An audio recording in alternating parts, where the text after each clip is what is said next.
Bonjour et bienvenue à l'atelier pour ce troisième épisode de la fabrication de cette SG, qui n'aura comme nom que SG en fait, voilà, je n'ai pas trouvé de nom. La semaine dernière, on était censé attaquer la finition. Bon, on n'a pas foutu grand chose, faut être clair. On a surtout monté ma nouvelle cabine de peinture. À cette semaine, il faut vraiment qu'on s'y mette.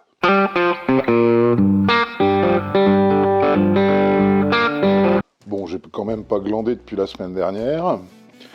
Le corps a été entièrement poncé jusqu'au grain 1000.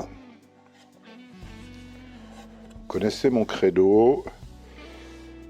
La qualité de la finition dépend de l'état de surface initial. On va pouvoir passer à la suite des opérations. Bon, j'ai reçu le matos pour la ventilation, mais on va pas l'installer tout de suite. Là, il faut qu'on avance un peu sur la finition de cette ESG. J'ai pas fait que poncer, hein. J'ai quand même installé la lumière dans la cabine de peinture, de LED étanches, ce qui va déjà nous permettre quand même de pouvoir bosser, même s'il n'y a pas encore l'extraction. Pour cette guitare, on va suivre le processus qui, moi, en fait, marche bien chaque fois que je veux peindre une guitare. Et c'est un processus qui est relativement standard et traditionnel, hein. Il n'y a pas de forte nouveauté. On parlera peut-être de nouveautés vis-à-vis des produits, par contre. En fait, pour peindre un corps de guitare électrique, il y a 4 ou 5 produits qui rentrent en jeu. Le premier produit qui rentre systématiquement en jeu, c'est un fondure. Alors, confondez pas avec bouche-porc. Il y a même des traductions où on voit écrit bouche-porc, alors qu'en fait, c'est du fondure. Il a pour but, le fondure, en fait, d'économiser, c'est-à-dire de créer une très très fine couche, y compris dans les pores et les rainures du bois, hein, très très fine couche qui va empêcher en fait le bois de pomper la suite des autres produits. Et donc cette étape, elle est absolument, à mon sens, indispensable, toujours mettre une couche de fondure. Alors, suivant les produits que vous allez utiliser après, il faut tout de suite se poser une question. Est-ce que vous allez utiliser du fondure acrylique ou du fondure cellulosique? Pour la SG, on va utiliser du fondure acrylique. Notre corps est poncé jusqu'au 1000. Première chose, on va protéger les cavités. Alors on pourrait très bien appliquer notre finition dans les cavités aussi. Ça posera un problème dans la cavité manche parce que elle est vraiment designée pour que ça marche parfaitement avec le manche. Et puis pour les cavités de micro et la cavité de contrôle, comme à la fin je vais utiliser une peinture conductrice qui est à l'eau, si jamais évidemment on faisait la finition, la peinture conductrice elle accrocherait pas du tout dans le bois. Petit truc et petite ruse, quand vous faites vos parcours d'outils sur une guitare que vous comptez peindre, c'est pas mal de laisser juste, de pas finir en fait les trous des contrôles, mais de laisser une très très fine couche de bois qu'on fera sauter à la fin. Comme ça, là par contre, on n'a pas besoin de protéger, on peut y aller. Ça marchera très bien. Si par contre vous avez fait les trous complètement, pour éviter évidemment que la peinture passe au travers et dedans, il y a ça qui est très très pratique, c'est des petits bouche-oreilles, des petites protections pour oreilles. C'est un espèce de matériau qui se déforme, vous voyez qu'on peut le presser, et qui après reprend sa forme, c'est-à-dire il repart en expansion. Donc vous le mettez, hein, que ce soit à ras bien sûr, et après il va vraiment tout remplir, et vous pourrez peindre joyeusement, il suffira de le retirer à la fin, par en haut ou par en dessous d'ailleurs, et il n'y aura pas de peinture donc dans les trous que vous avez déjà prévus pour les mécaniques. Voilà, c'est bouche-oreille. Ce 3M qui fait ça, enfin n'importe quelle bouche-oreille, ça doit marcher. Bon allez, assez bavardé, on se met au taf, protection des cavités.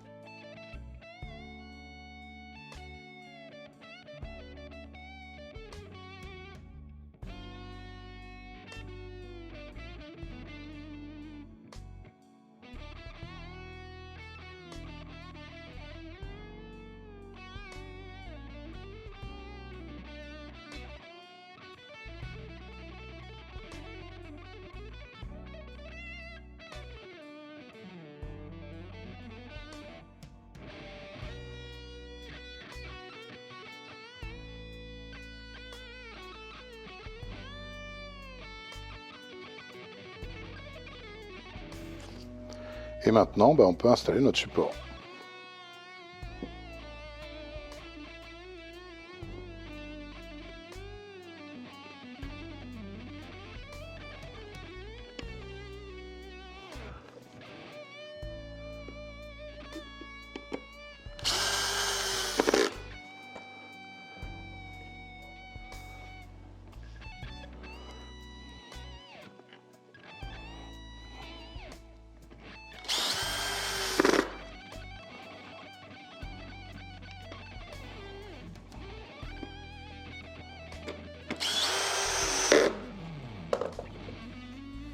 Alors, toute bombe à aérosol, ça s'agite. J'ai vu aussi beaucoup trop souvent avoir uniquement ce geste-là quand on agite une bombe. En fait, il faut mixer deux gestes, et ça, vous pouvez l'apprendre en fréquentant des bars à cocktails. C'est-à-dire qu'il faut avoir un geste dans ce sens-là, et aussi un geste dans ce sens-là, pour faire rouler la bille sur les bords, de manière à ce que le produit se mélange bien. Et regardez sur une montre ou un chrono, 2 minutes, 3 minutes pour certaines bombes, c'est long. Surtout quand on n'a rien d'autre à faire qu'agiter le bras, et qu'en plus, il y a le bruit assourdissant de la bille. Mais c'est comme ça, il faut en passer par là.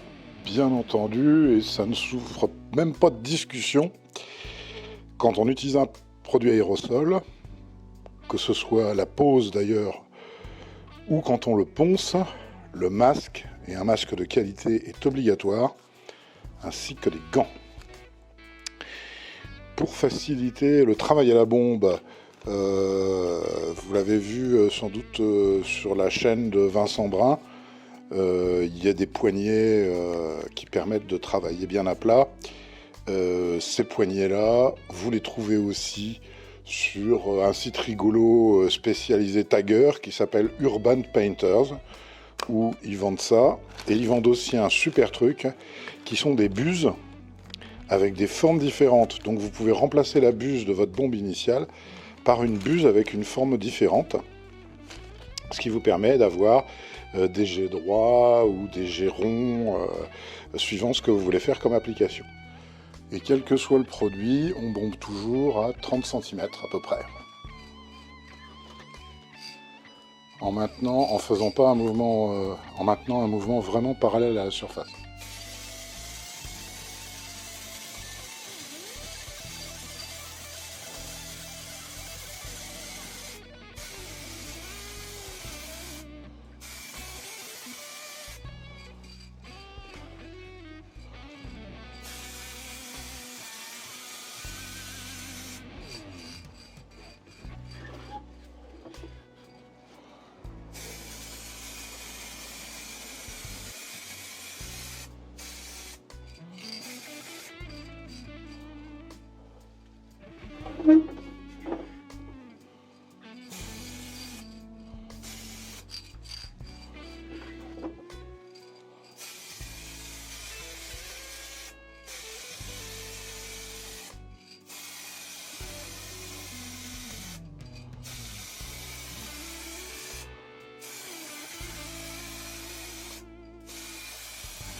Et là, on laisse sécher. À plat. Petite combine quand vous avez fini la bombe de peinture. Pour éviter qu'elle ne sèche au niveau du goulot, c'est on la retourne, si bien qu'en fait, ici, il va y avoir que de l'air. Et on fait 2-3 psipchits. Et en fait, ça permet de nettoyer, puisqu'ici, il n'y avait que de l'air, ça permet de nettoyer la buse et de conserver beaucoup plus longtemps. On fait comme ça. Et en fait, ça permet de garder, d'éviter que ça sèche au niveau de la buse et de réutiliser beaucoup plus longtemps une bombe de peinture entamée. Au bout de 20 minutes, notre fondure est sec et donc on va réutiliser du mil pour faire ce qu'on appelle l'égrenage. C'est-à-dire qu'on va re-rendre la surface parfaitement lisse. Le fondure, lui, fera une fine couche, en particulier dans tout ce qui sera pores et creux.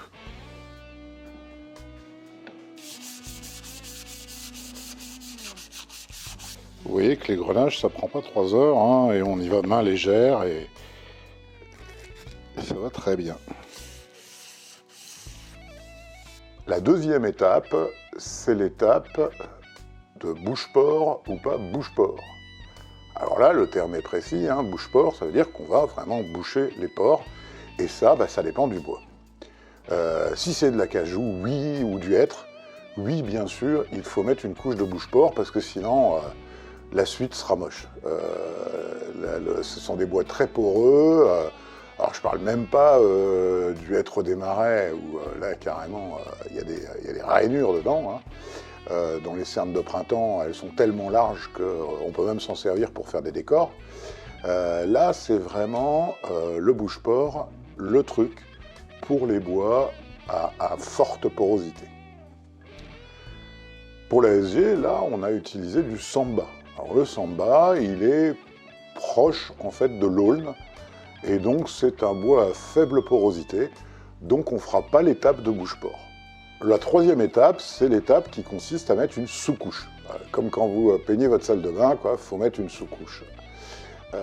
La sous-couche, en fait, elle a pour intérêt, d'à nouveau, encore rendre plus lisse la surface sur laquelle, après, on va appliquer la peinture.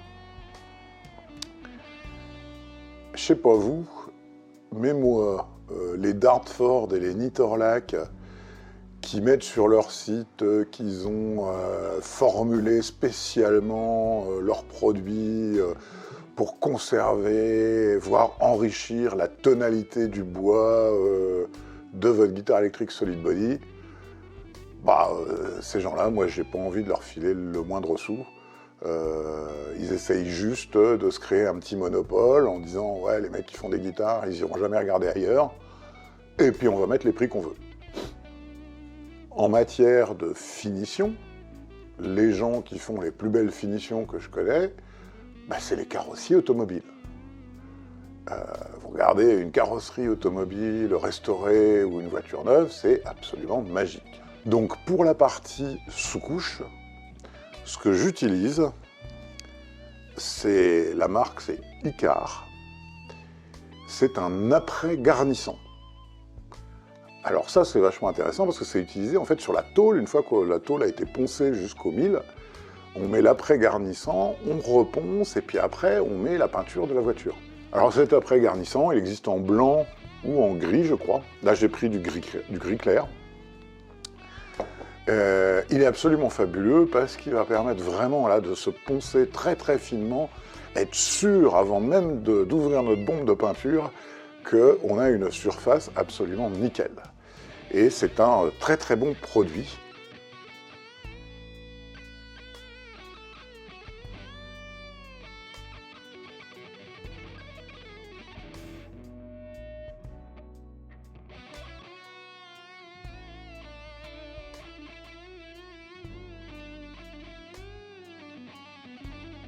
Alors, l'après-garnissant Icar, c'est toujours pratique quand même d'avoir sur une bombe l'explication de ce qu'on peut faire avec.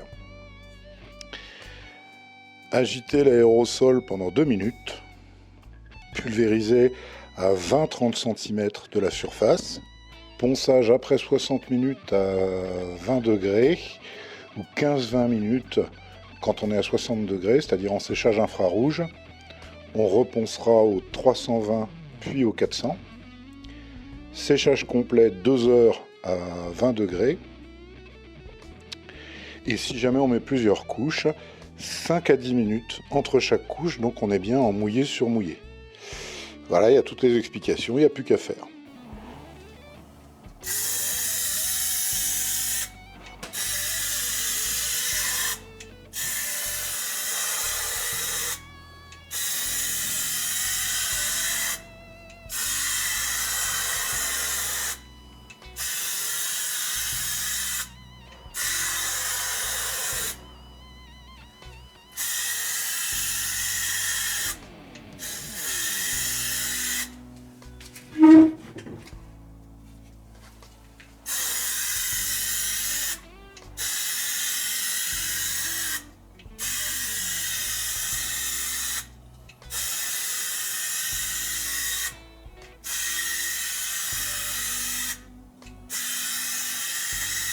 En fait, j'ai pêché un petit peu par excès de confiance Et dès la première couche d'après-garnissant, je m'arrête. J'avais déjà travaillé et peint du samba, en particulier pour faire des meubles d'ailleurs, des meubles de cuisine. Et j'avais jamais eu de problème. Et là, j'aurais dû un peu plus regarder parce que il est poreux. Ce bout de samba, je ne dirais pas où je l'ai acheté, mais il ne verra plus mes sous. Hein. Ce bout de samba, c'est du samba de basse qualité, je pense. Toujours est-il qu'il est légèrement poreux. Alors, l'après-garnissant a évidemment fait une grande partie du boulot, mais je ne suis pas super content de l'état de surface. Je vais essayer de vous montrer ça. Alors, je ne sais pas si ça va se voir à la caméra, peut-être avec une lumière rasante. Mais il y a des petites pores qui apparaissent, dans lesquels est venu se mettre, bien sûr, l'après, sauf que ça fait des petits creux, et on pourrait se dire, oh, il n'y a qu'à mettre des couches supplémentaires. Ben, faut pas. Faut retourner à la phase de bouche-port, que j'avais évacuée avec une certaine témérité, et je vais essayer de vous montrer ça avec un bout de bois témoin, puisque je fais toujours un bout de bois témoin quand je ponce, en mettant un petit peu d'enduit, et vous allez voir tout de suite de quoi je parle. Voilà la surface. On voit bien toutes les petites pores, les petites lignes ici, à nouveau des pores, à nouveau des lignes. Et ça n'est pas rebouché, ça veut dire que, de toute façon, même si on met 2 couches d'après en plus, puis de la peinture, ça se verra quand même. Donc quoi faire? Tout reponcer? Non, on va simplement appliquer le bouche-port sur cette première couche d'après, et puis on repassera un voile de peinture d'après, de manière à unifier la teinte de fond, et on pourra ensuite passer à la suite. Le bouche-port. Ça fait 40 piges que je bricole des bouts de bois, même si ça fait vraiment pas très longtemps que je fabrique des guitares. Et donc des bouche-ports, j'en ai essayé un bon paquet. Quand j'ai commencé à fabriquer des guitares, j'ai découvert qu'il y avait des bouche-ports spécialement formulés pour respecter, voire enrichir la tonalité de vos bois. Si vous avez des sous, allez là-dedans, hein, mais franchement, ça sent encore à nouveau un petit peu l'arnaque, en flattant le côté, la fabrication des guitares, c'est vraiment particulier, etc. Bon, toujours est-il que la réalité, c'est quoi? C'est que même sur du bois nu, et là je ne parle pas de moi, je parle des plus grands luthiers espagnols qui fabriquent des classiques et des flamencos qui se vendent à plusieurs milliers d'euros.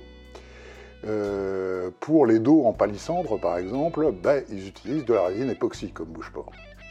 C'est transparent, ça respecte la couleur du bois, et ils sont tous passés à la résine époxy. Vous m'avez vu le faire pour le corps de la lattice, puisque là, il s'agissait de laisser le bois à nu et de juste vernir.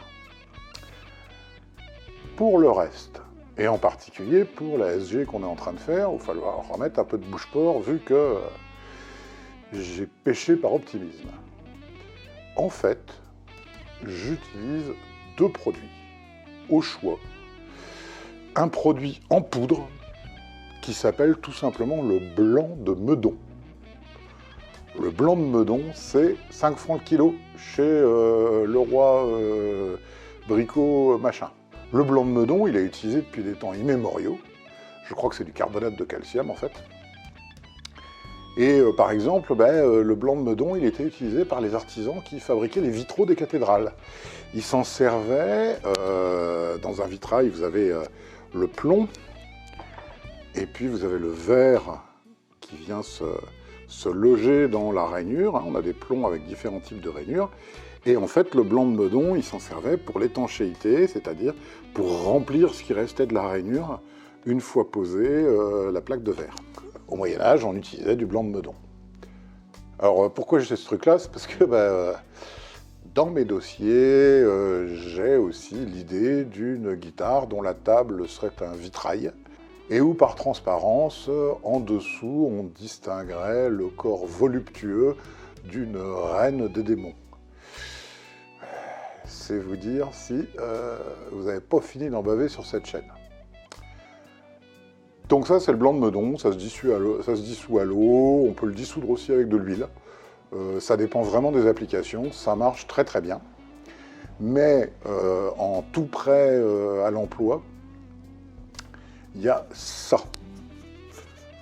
Ça, c'est Polyfila, la marque que vous connaissez tous, hein, qui fait toutes sortes d'enduits, etc. Et qui a un enduit bois finition, masque imperfection, pores et grains du bois. Voilà, c'est quasiment parfait comme produit. Ça vaut beaucoup moins cher que ce que vous allez trouver évidemment spécial guitare. Ça se trouve partout. Et c'est ça qu'on va utiliser pour la SG tout simplement.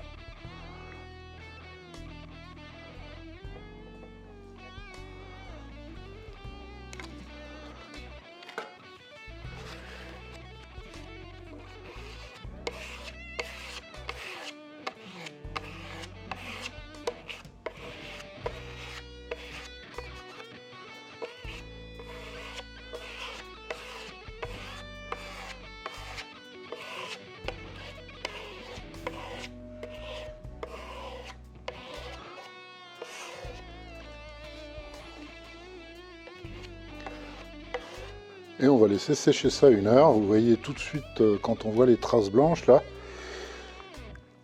que ça valait le coup quand même.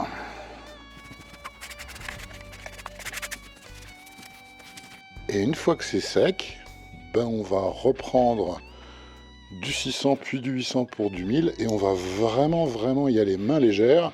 Ce qu'on veut, c'est enlever d'éventuelles surcouches et bien laisser en fait le bouche-port dans les fentes du bois. Il y a des petits endroits où il y a des surépaisseurs. On peut les amoindrir vite fait au 400. Évidemment, si on enlève un peu trop de peinture, c'est pas grave, puisque de toute façon, on va remettre un voile de finition. Et hop.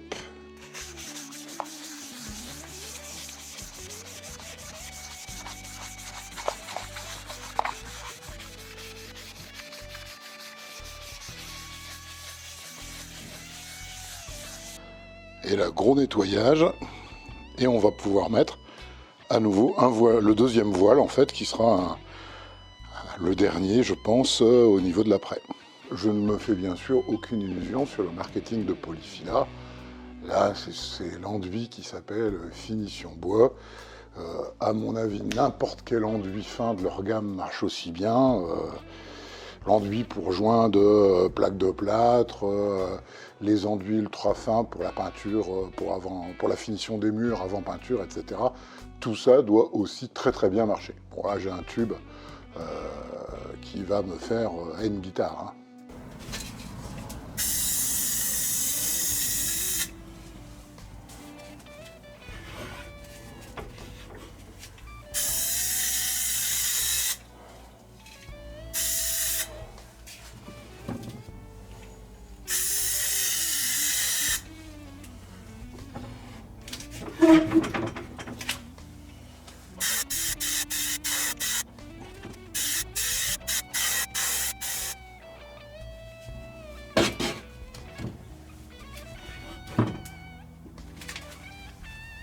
Bon ben voilà, comme on fait 6 couches avec une bombe, là j'ai fait 2 couches, donc ça m'a coûté 6 € quoi. Voilà. La 4e étape, bah, c'est la peinture. Alors c'est l'étape à laquelle on s'arrêtera pour la vidéo d'aujourd'hui, parce qu'on aura déjà pas mal bossé, hein, faut pas non plus, c'est pas l'usine. Peinture. Lac.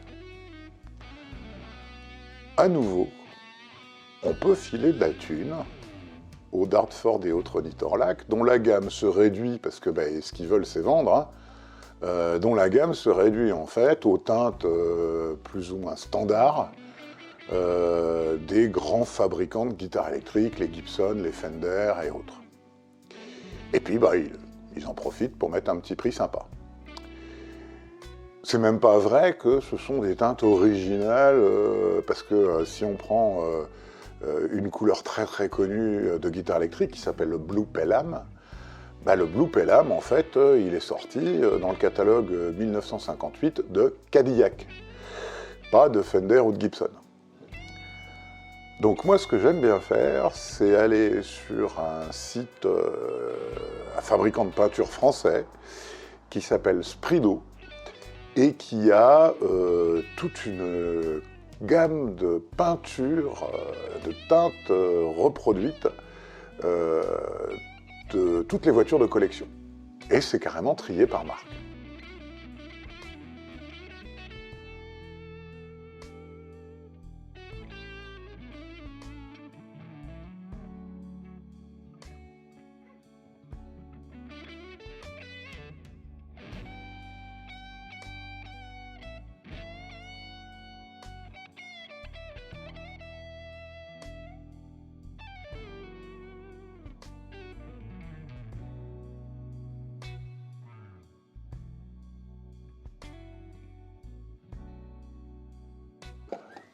Alors pour cette guitare, j'ai longuement hésité. Évidemment, quand vous allez sur le site, vous vous posez vraiment des tas de questions.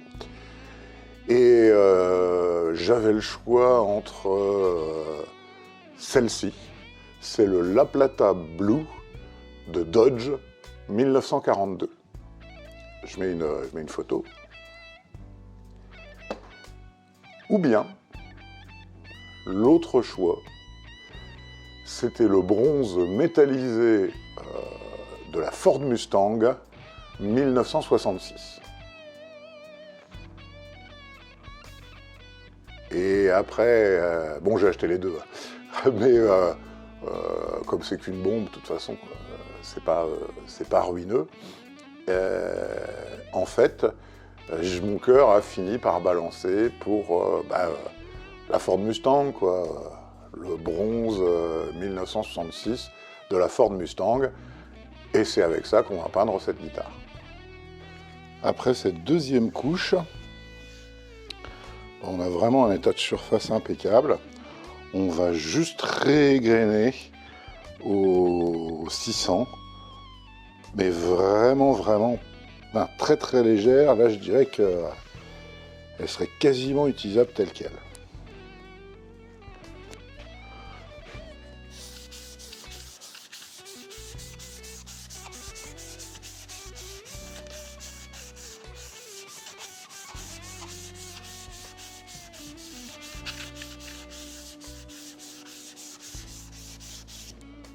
En fait, on refait même des rayures.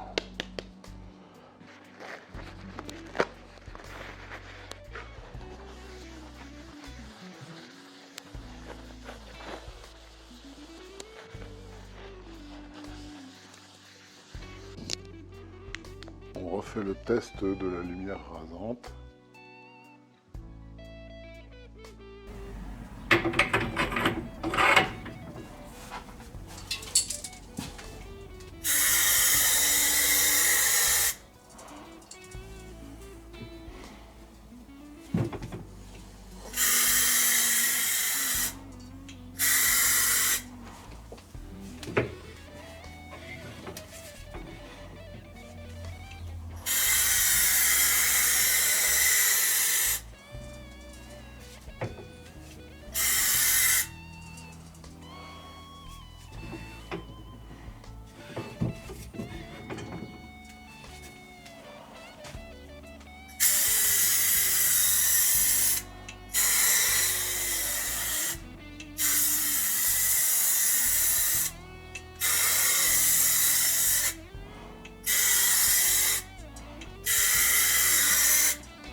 Voilà, là on a quand même un petit peu avancé, hein, mine de rien. J'espère que cet épisode vous a intéressé, hein. Il n'y a pas beaucoup de nouveautés sur les processus de finition, peut-être des nouveaux produits en fait plutôt. En tout état de cause, on continue la semaine prochaine et vous serez bien sûr au courant. Pourquoi? Bah, tout simplement parce que vous êtes abonné et puis parce que vous avez mis la cloche. Sinon, il faudra attendre, essayer de trouver quel jour ça va paraître, à quelle heure ça va paraître. Enfin bon, c'est pas non plus la devinette du siècle. À la semaine prochaine.